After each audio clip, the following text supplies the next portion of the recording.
Emanuel, e olha só essa história aqui. Um jovem foi morto dentro de um barracão desativado em Colombo, na região metropolitana de Curitiba. Falando de lei do silêncio, atenção. A polícia militar foi acionada por moradores da região depois que eles ouviram disparos de arma de fogo. Assim que os policiais entraram no barracão, encontraram o corpo do rapaz de 26 anos, identificado como Bruno Moreira. De acordo com a polícia, ele já tem passagem policial por tráfico de drogas. O barracão é bem conhecido, tanto pelos moradores quanto também pela polícia, por abrigar usuários de drogas. Vários crimes já teriam sido cometidos ali. Aí é o seguinte, os moradores já não aguentam mais.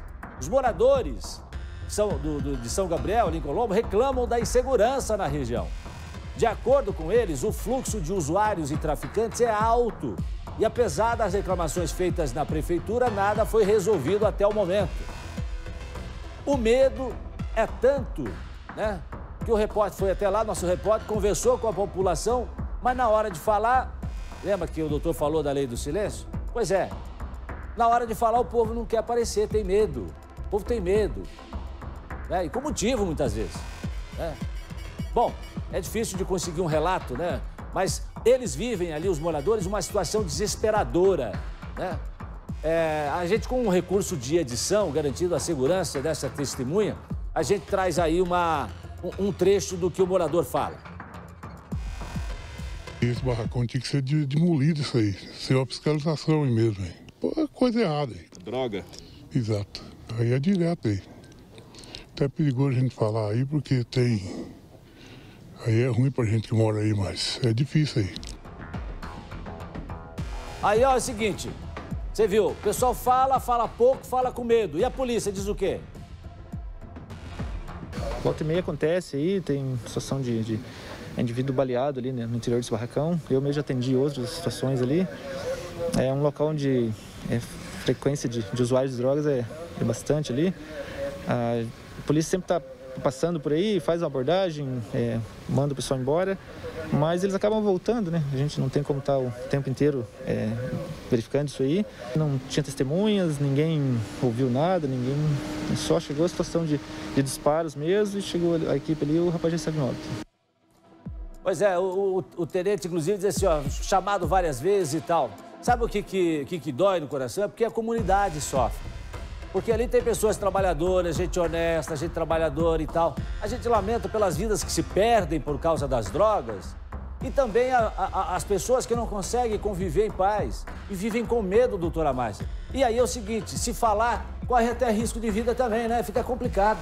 Como é que faz? Já são esses lugares que são abandonados, que ficam com essa possibilidade de ingresso das pessoas, sejam casas, barracões, elas acabam importando em risco para toda a comunidade.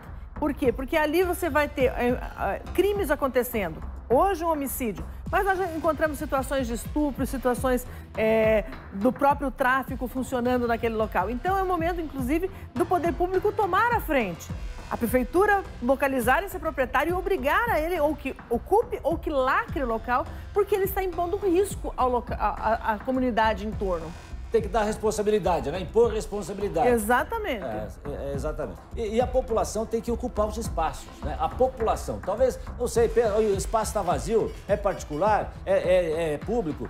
Tem que ocupar os espaços com coisas boas para afastar as drogas e os traficantes, né? Sendo um barracão, uma situação de esporte, uma situação de arte, poderia ser feita lá e uma boa ocupação que teria um movimento sadio e não esse movimento que eles estão tendo que suportar agora lá, né? Pois é.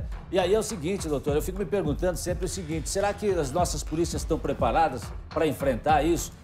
Será que elas têm um planejamento para enfrentar isso? Porque às vezes parece realmente que está enxugando gelo, né? Porque prende um, mata o outro lá.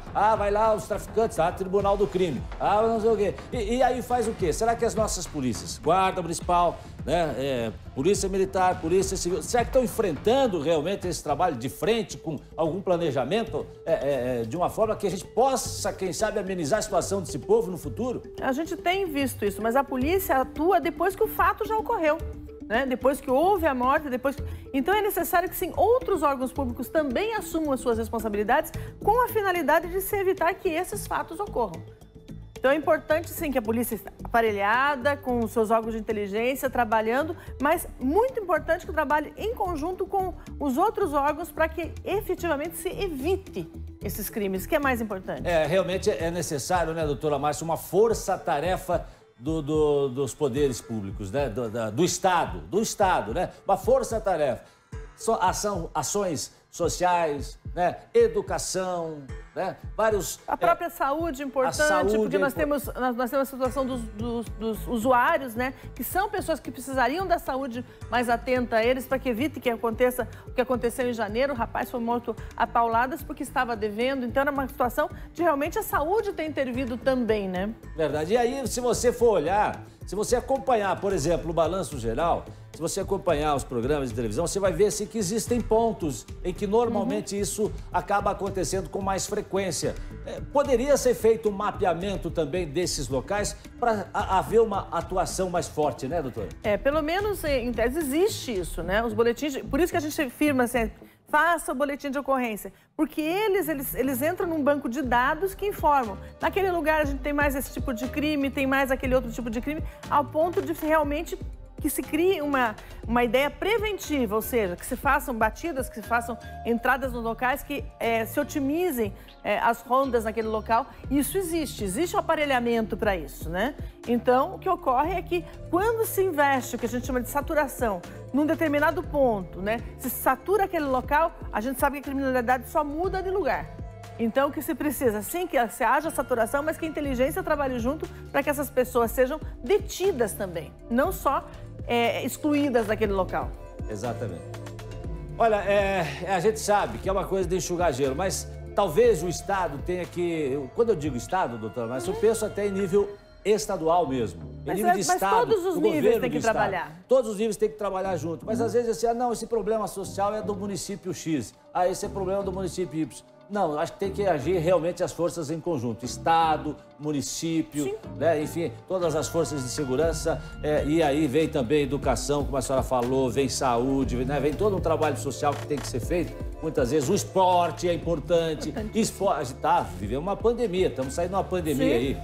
Né? O próprio Macares lá, a Rosilete lá, tiveram que fechar, né, o trabalho social que eles faziam lá com o boxe, por exemplo, por causa da pandemia, porque não dava para levar aluno para lá e tal. Mas já estamos passando esse momento, já está na hora de começar a reativar os projetos esportivos também para tirar a criançada da rua, né? Esporte, música, as artes em geral são muito bons para isso, porque é uma forma agradável de você educar. E eu acredito que logo a gente já pode retomar, sim, com certeza. Com certeza. Outros projetos na praia também, né? De surf que a gente vê, que eu já vi, que já mostrei tantas vezes. Isso precisa ser reativado com o máximo de urgência, até para, né? Porque a pandemia, se Deus quiser, vai ficar para trás já. Vai sim.